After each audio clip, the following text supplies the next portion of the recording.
Let's drive history for the week of February 20th. In this episode, we cover car companies that sound like department stores, F1 kidnapping, the very first auto accident, interiors made out of jeans, and so much more. We'll cap it off with a wild ride around Daytona International Speedway at the very first Daytona 500, which ended in a bit of controversy. It's time to cruise the highways and byways of the auto industry's past, present, and future. Join us in exploring the vehicles, people, events, and places that have shaped the way we move. This is the Drive History Podcast. Good morning, afternoon, evening, whatever this is that you're listening to this. Welcome to episode 2 of the Drive History Podcast. I'm Brian Corey and joined always by Jordan Stead. What's going on, y'all? What's going on? What is happening? This week is February 20th. It's 2024 now, but we're going to turn back the clock a little bit. Love it. But we'll dive right into it. If you're unfamiliar with the format, we just kind of run down some automotive history dates that occurred on those specific dates. You may be familiar with this day in automotive history. I'm the author of automotivehistory.org. We're on a Facebook page by the same name where you can find some interesting content.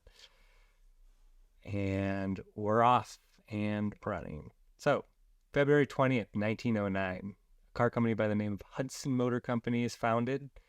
They would last until about the mid-1950s when they merged with Nash, I think, to become AMC, American Motor Company, which would ultimately take control of Jeep, and then Chrysler would buy AMC. So, in some sense, they're still alive today, which is pretty impressive. Wow, it's just like one fish eating bigger and bigger fish. Or other way around. You know what I mean? I'd like to see a big fish eating a bigger fish. Wow. Hudson. It's a good name. It's got a nice ring to it. Sounds like a department store. Who does? Confirmed. Yes. 1986, on February 20th, Hyundai began selling cars in the USA. That I did not know. I thought Hyundai was like a Daewoo brand of like the, came out in 2000 or whatever it was. Yeah, I didn't know it was 80s either. I wonder if they were selling cars before that or if they just started shipping right out. I do not know the history of Hyundai. I wonder what the first Hyundai was. Definitely a Veloster. I think it's a Veloster. Potato. Velociraptor. Yeah. Honestly, though, like, maybe it's because I'm 35 and trying to not spend more than $35,000 on a car, which is impossible in 2024. But Hyundai has made some really, really cool stuff in the past couple of years. I'm obviously not breaking new ground by saying that, but there's some really cool stuff out there. Not even cool, though. For $25,000, you can get 55 miles per gallon, which is pretty effing sweet these days. It's true. Well, and they're like checking all these boxes that I feel like are missing in the last 10 years. The Elantra N, I rented that. Incredible car. So much fun to drive. 6-speed, cracks and pops between shifts. 4-door? I can't remember. Really cool blue color. All the modern amenities. And I think they're like $30-something thousand. And it makes sense. Yeah, it was really cool. The Kona, which is a really rad little SUV, I test drove one of those. It had a 1.6 liter turbo in it. That was the same as my old Fiat 500 at Barth. Similar engine, similar sound. And then now they have the Kona N, which is basically like a hot hatch version of that same SUV. Really cool. The Veloster N, very cool. Their whole sports division is next level, really, for a budget car company. You know why, right? Nah. The guy from BMW M now heads up the N division. Oh, it took the next letter in the alphabet and just kept on going. Exactly. What's as close to him as possible? Yeah, but that was like the development of all the new, especially fast N stuff that they make. Very cool. When did that start? I think I believe the new Veloster N, which came out, I think maybe 2019, 2020 is the first year. That was like the first car out of that division. Huh. Yeah, and then the Elantra N followed the Kona. They still put stick shifts in those things? Yeah, you can get a stick in the Elantra, which is like the sedan. which is really cool, and the Veloster as well. And I'm trying to remember. I think those are the only two right now with sticks, but I mean, awesome, right? Like a modern, fun car with all the amenities with a stick. Very cool. I'm into it. Yeah. I think Ferruccio Lamborghini would be into it too. He died on February 20th, 1993, just 76 years old. I guess that's pretty good. Rest in peace. Rest in peace. You ever done the Lambo thing? I have actually. On a prior episode, I was mentioning when I went to Vegas, like many people do, I did the dream racing thing where you get to take out exotic cars on the Las Vegas Speedway. And I took out a Ford. It's wild that they just let people do that. I know. And like, I mean, sure, you sign your life away, but at the same time, there's no training at all. I mean, they take you out for a lap in like an SUV and they're like, okay, when you turn like this. If you're crashing into a wall, that means you crash into a wall. Like there's really very little guidance there. And for someone who like, I've driven a lot of fun stuff. I love cars. I'm already like predisposed to being interested in this. But you know, if you're stumbling off the strip or whatever, like that's a whole different story. Throw you the keys. It's all good. Totally. But I did drive what did I drive? I drove a Lamborghini Huracan Technica. I believe it's like 700 horsepower. Modern Lamborghini. It was incredible. V10, incredible. I drove a Lamborghini too, kind of in a similar vein, but on a much smaller scale. It was in a parking lot where they just let you drive through the cones kind of as fast as you can, but the guy rides beside you and says, go, go, go, go, go. Stop, stop, stop, stop, stop. And it lasted about 90 seconds and it was a fine $120 or whatever it was to do that. Yes, $1 a second. Yeah. Did you ever get out of first gear? I think you get into second and just let it stay there. And it was like I don't even remember what model it was. This was a decade ago or something. Yeah. But paddle shifter. Yeah. It was fun.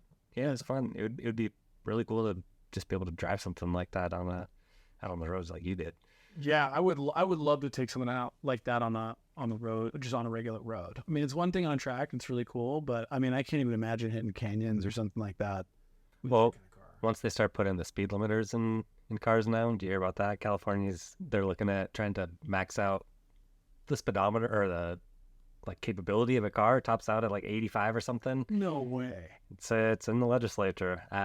Will it pass? Probably not, but the fact that they're talking about that is terrifying. Also, like, who cares? Like, what? So a 2025 car is going to be able to go 85 and a 2024 car is going to be able to go 200? I was thinking even more extreme. Like, you know, you're in your brand new, 2029 Ford Mustang and you can't exceed 80 miles an hour. And then here comes a dude in a 2002 Prius and he's just gapping you on the freeway as you're trying to get somewhere. Cars are going to be boring in 50 years. This is true. Buy them now. Crash them now. Put that on a t-shirt. February 21st, 1944, Italian coach builder Giancito Ghia dies at age 56. I had to leave this in here because I have a Carmen Ghia, body by Ghia. That car's going through restoration right now, and I really can't wait to get it back because it's been through hell trying to get that thing on the road. And it was my grandpa's car, and for some reason, as many people know, we get attached to vehicles that are more sentimental than monetarily valuable in any sort of way. And I have sunk my life savings into this vehicle to get a few miles of joy out of it, hopefully in the long run. This podcast is not financial advice. Yeah. 1948. February 21st, 1948, NASCAR is officially incorporated. Bill France Sr. I think he was a mechanic living in the Daytona Beach area. And this was post-World War II. All the guys are coming back from flying jets and driving tanks, and people wanted to go fast. And he figured out a way to organize going fast and how to make money at it. That first track on the Daytona beach, essentially, really on the sands. I'm not a big NASCAR guy, but I didn't know that. I didn't know that was like the...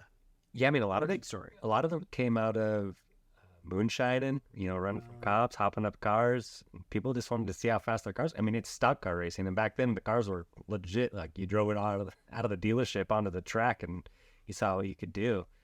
Cool. It was way cooler back then. Things have changed. Speaking of NASCAR, February 22nd, 1959, the first Daytona 500 is ran. It was won by Lee Petty after a controversial review. We'll talk about this a little bit more later on. I think you're going to be really interested in this racing story. Sell me. No, love it. I'm ready. Keeping on the NASCAR train, obviously there's a lot of NASCAR stuff around this time just because it's Daytona 5, because of the Daytona 500 time of year. But in 1970, Pete Hamilton won the Daytona 500 driving a Plymouth Superbird. If you're familiar, it's a car with a big-ass wing, big nose cone, designed specifically to attract Lee Petty or Richard Petty back to Plymouth after he went over to Ford. And it proved successful. It was specifically designed to just like kick butt on the NASCAR tracks. And it was also the first car to hit 200 miles per hour on a closed circuit. Wow. Yeah, 1970. They were killing it. February 22nd, 1988. It's my birthday. Feel free to Venmo me at Automotive History. I was also born in 1988, but it was not my birthday, but also feel free to Venmo me. I'll split it with him. February 23rd, 1958. Formula One racer Juan Manuel Fangio is kidnapped by Fidel Castro's crew. It was the Grand Prix in Cuba. And I don't remember the whole setup for this, but there's a lot of great documentation and movies and all sorts of stuff on it. But it's an insane story. He essentially ended up becoming friends with his kidnappers, and they just let him walk free. Sure. But it was some sort of, political... Kind of the ideal scenario, really. Yeah. Yeah. If somebody wants to kidnap me, I'm not going to find her. Also, I just listened to the Donut podcast about Fidel's racing. Or no, I'm sorry. No, it wasn't Fidel. It was, just kidding. Sorry. I heard, well, shout out Donut anyway, the Ghost. But I listened to their episode about Fidel. Oh my God, not Fidel Castro. Pablo Escobar. Guy, yeah. There we go. Cocaine. Yeah, absolutely insane story. I feel like maybe they did an episode on Fidel as well. I think so. Yeah, sure they have. God, can you imagine just like the absolute level of vice between? It's crazy. Must have been a good time to be into fast. I think they let him watch the race on. No, I don't know if they had racing on TV back then. I don't know. I feel like they were just like letting him watch the race and like kick back and drink a beer. Yeah. February 23rd, 1967, the Pontiac Firebird comes out, which is the counterpart to the Chevrolet Camaro. They made that up through the 90s until Pontiac fell apart. My buddy Chris, shout out Chris, had a Firebird, I think he'd be mad at me. I think it was a 2002. That was like right at the end of the line. It was, yeah. And had like the honeycomb back brake lights. Oh, yeah. It's cool. It's a really cool car. And I just forgot the nameplate of the like more performance version. WS6. WS6 was the Firebird trim that was like the V8 stick. Big ass. Well, they had that in like the GTO. Like Pontiac was doing cool stuff right at the end of their life. You still get the screaming chicken painted on the hood. Oh, love that. February 23rd, 1971. Are you a Beatles fan? I'm down. I feel like I don't know. I feel like you can't not be. Yeah, people are like, I hate the Beatles. It's like, I don't. Yeah, there's like nothing really to hate, but like I'm not obsessed, but I get it. Yeah. Get down on some Yellow Submarine. February 23rd, 1971, Beatle George Harrison is fined for speeding and got his license taken away for a year. I could not find how fast he was going. That was my next question. Yeah, because that's quite a penalty for a speeding ticket. I wonder what he was driving. Don't say Beetle. Probably like a psychedelic painted Rolls Royce. Probably. Also, I wonder if that was in the States or in the UK. I would guess the UK. 71. They had already broken up by then, I think. My music history is not as strong as my automotive history. We got a lot of February 24th, 1932. Malcolm Campbell sets a land speed record of 253.96 miles per hour. Damn. Could you go that fast? Well, I was going to ask you, what's the fastest you've ever gone e-car? Not that fast, honestly. I've never... Give me a number. I don't know. Probably about 120, because Subaru. It's pretty fast. Yeah. I went 137 or somewhere around there, the high 130s. And this guy's BMW that I rented in the Grand Canyon. I'm sure he was really happy about that. Yeah, he wasn't there, believe it or not. Yeah, he was watching on the GPS. Yeah, probably.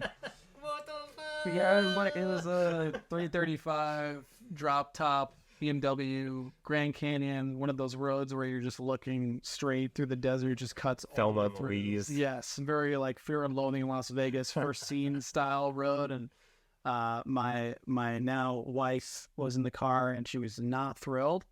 But it was just crazy how effortless it was though to get to that speed. Even it was like a 2008 335 and with the top down as well, which was psychotic. That's gotta pull your hair out. It was loud. It was very loud.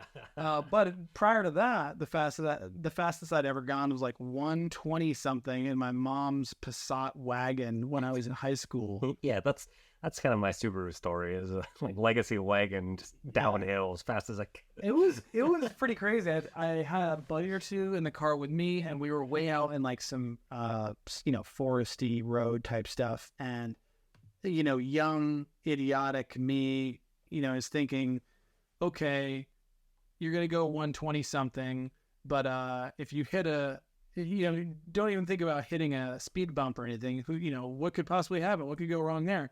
Well, I hit like a tiny little bump in the road, and the physics of that hadn't quite occurred to me at the time, and we were airborne for like several seconds. And after going 120 something to the car, it was like a dude, where's my car style Hollywood, like, whoa type of situation. Did you land it? I mean, I landed it, yes. Like, what would the judges give you on a scorecard? I don't know. It was it probably looked so lame outside of the car, but inside it really felt like something. But it was cool. I was trying to remember what it was. It was a Passat. It was a Passat wagon. I forgot what the name was, but I think it was just like a Flip 04. That's a pretty heavy car to be smashing that fast too. Yeah. It took a minute to get up to 120. Oh yeah. It was cool. It was a great, really, really cool moment for sure. Definitely remember it clear as day. Yeah. I mean, I think my fast story, like I was saying, it was a Subaru Legacy wagon, like mid-90s, and I'd gone camping with some back in the mid-90s. It was a mid-90s wagon. I'm not that old. But I'd gone camping out in Eastern Washington with some friends, and like woke up super early one morning and was just like, I'm gonna go for a drive. And just found myself pedal to the metal, doing it. And I think I got up to about like 118 and that car topped out. I'm amazed that those cars could go that fast. Yeah, it was terrifying, but it did it. Yeah. All right. Oh, also, I kind of want to look up what he was driving in 1932. I think it's something called like the Bluebird. Okay. That might have been the beginning of that. He built several cars by the same name to go faster and faster and faster. 1973. On February 24th, 1973, AMC released the Levi edition of its cars. Now, these are freaking sweet. It would be like the AMC Gremlin, and they were just denim seats. Levi covered seats and door panels, and probably the ceiling, all of it. It looks cool. I'm looking at a photo of it right now. This is actually really awesome, and what a great but weird collab. Right. Collab. But it was also like kind of in that time when like you could buy like Rolls Royce would have like Versace interior. So to get like the cheapest car with Levi interior, That's amazing. It's amazing. Well, it looks cool. If you have access to some internets, definitely check out the interior of this thing. It's very cool looking. I wonder how that aged. Probably not well. No. Or maybe very well, like an old pair of jeans. Oh, good point. Good point. I wonder if if it's popular to rip holes in those now.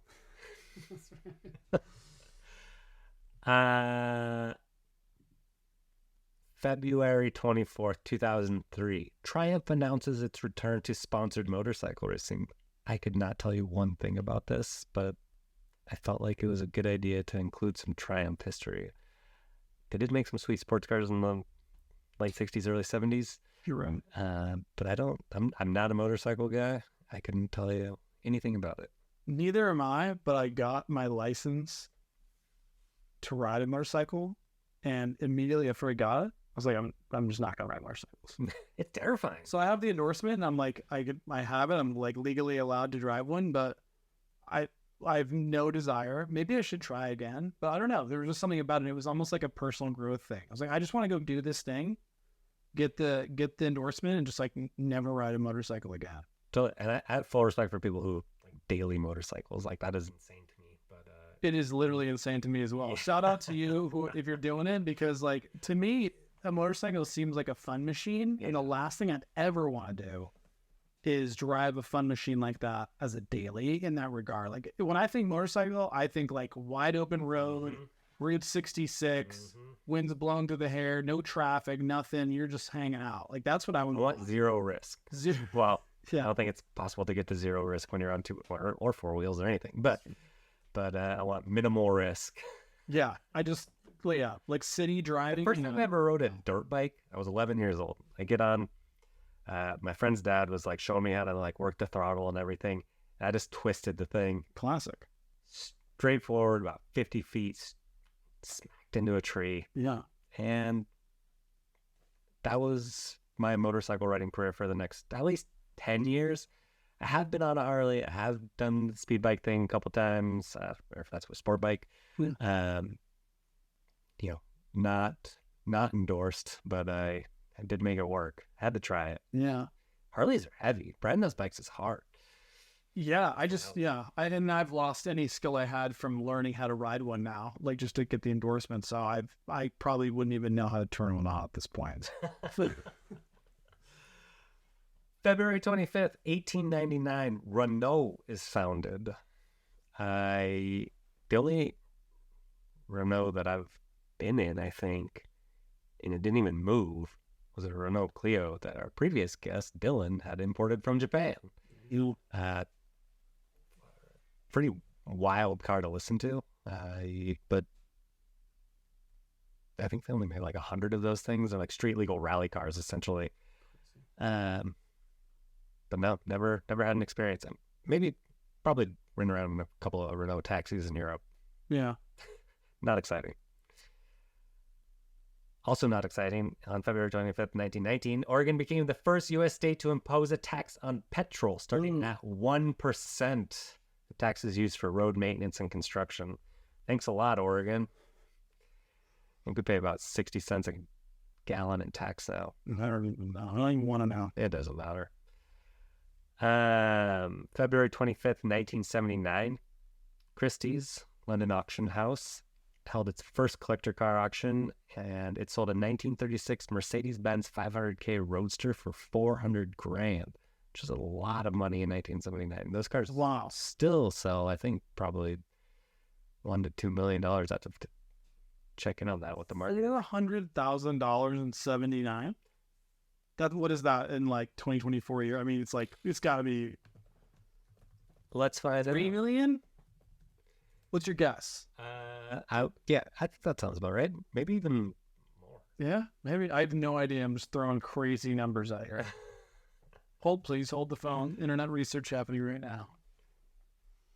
400. This says 1.7 million. Really? Huh. I thought it would be more too. Yeah. Still, that's crazy money. That's a lot of money. But these cars are pretty insane. I mean, these were Hiller's desired limos for most of his career in government, if you want to call it that. February 26th. So, this might surprise you a little bit. On February 26, 1725, French engineer Nicolas Joseph Cognat, I'm probably butchering that because I don't speak French, was born, and he's credited with building the first self-propelled land vehicle. He debuted the Fardier A Vapor, Buell? The Fardier. Fardier. Wow. Yeah. Wow. I'm just going to leave that low-hanging fruit right there. We'll leave that one for Pasca. It's a steam-powered vehicle that debuted in 1769. The first car, Wow. technically. I also love how you said first self-propelled land vehicle and not car. Because it's like, do we even call it a car? Right. What even is it? Like, what did he... It was a Fardier. Because, perfect mental picture. Yeah. Better yet, 2 years later, he drove one into a wall. Shout out. First car accident. Nice. Well, you got to be famous for something, I guess. Told him the first car is not enough. May as well wreck it.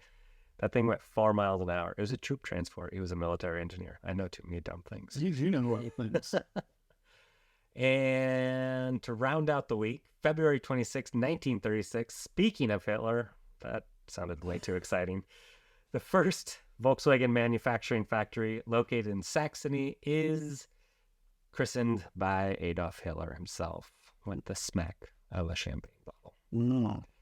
So we can get into all that, but basically he created Volkswagen. Volkswagen has the craziest history. Oh, it's insane. And somehow it's still one of the most beloved makes. I mean, even like within years of the war ending, people are buying Nazi cars. Yeah, and here I am in 2024 still angry about not owning an all-track because they have leaky sunroofs. And I just want one so bad. It's the perfect car. It's a stick, it's turbo, it's a wagon, it looks cool, it's luxurious, it's priced okay. And then every time I get the courage up to go and buy one, I always fall into like a forum hole where everyone's talking about they've had Don't their do it. headliner replaced Don't do 9 it. times because of leaky seals in the rails on top of the car and the sun roof. It's just Can you only get them with a sunroof? no, but that's the other weird part about this is even the models without a sunroof still had this drainage issue. Oh boy. I know, it's insane. I mean, I'm sure people are going to roast me for that because maybe I'm not entirely accurate, but like basically the point is it checks all my boxes for a car. It does all the things. It's fun, and you can haul a dog in it. It's a stick. It's turbo. It's cool. It's whatever. But it works. But yeah, you just have this sort of roll of the dice where it's like, will you replace the headliner 10 times in 2 years, or will you be fine? Just rip it out, Yeah. spray paint the roof or the ceiling like sparkly gold. Well, and the crazy part too is like you think about it, it's not really just about the water and the headliner. It's like all the electronics and the car starts shorting. All these things go wrong. It's like, God, we're so close to the perfect car. How would they mess that up? I don't know. And then there was a bunch of bulletins to fix it, and then it still never really truly fixed the problem. Well, that seems like a hard problem to fix if it's like a structural issue. Yeah, I don't know. Also, are you pro sunroof? Great question. I feel like car enthusiasts, like really car enthusiasts, people are always like, no, sunroofs. But in actuality, like, it's really cool. And I unless dig it. you have like a track car that for some reason you want to have more headroom for your helmet or a little less weight, because that's the reason why most people don't like them in like smaller, faster cars. Makes You sense. can't stick a helmet on your head and then get in. Got it. Because you lose like several inches To put roof the space. right. Or, yeah, the verticality in the cabin. But like, I don't mind it. I mean, I think they're cool for a daily too. Like, why would you not? I don't know. Totally. I don't think that most of my cars have been sunroof cars. The Baja's a sunroof car. The Sable was a sunroof car. Sable wagon was a sunroof. Wow, the pinnacle of luxury. Right. Had a built-in sofa. 1999 was everything. That concludes our day-by-day automotive history lessons. Love it. Now, let's get to our story of the week. Takes us back to Daytona, Florida on February 22nd, 1959 at the very first Daytona 500. The end of the Daytona 500 to be exact. But how did we get here? Well, the sands of Daytona Beach had long been a proving ground for young racers, and it's the birthplace of NASCAR. Bill France Sr. worked as a mechanic in the area and had witnessed the unsanctioned racing going on literally on the beach. Guys returning from World War II maintained their need for speed, having been used to flying airplanes, driving jeeps and tanks, and ultimately being the heroes that saved the world. Well, they brought home with them the hot rodding spirit, and racing became a serious release. Even before that, Daytona Beach had been home to record-setting runs dating to the early 1900s. It was a true mecca of speed.